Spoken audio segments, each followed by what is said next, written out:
Adjust budgets quickly to protect winning ads. That happens within these ad accounts that you, depending on how profitable you are on that specific day, will be justified on how much you should launch new ads in there.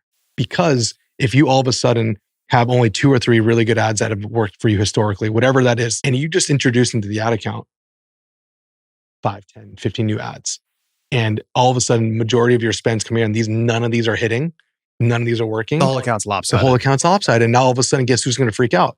The media buyer and the ads team going like, guys, we shouldn't let this run. Even though we know we need to spend to get more assets to hopefully make new ads that will work. So this dance is like super dynamic. And there might be days that our team will go, no, we can't spend, nothing is taking our budget or nothing is proving profitable. So from a media buyer perspective, you're just pushing and pulling the budgets. It's always good to have a ton of assets and content in the cooker, but ultimately you could build thousands of assets off what's working now.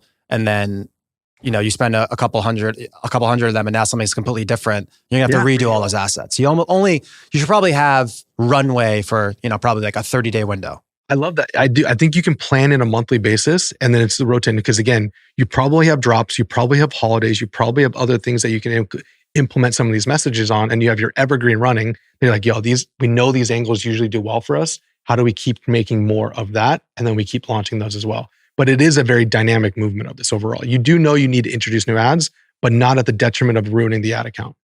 A general rule of thumb.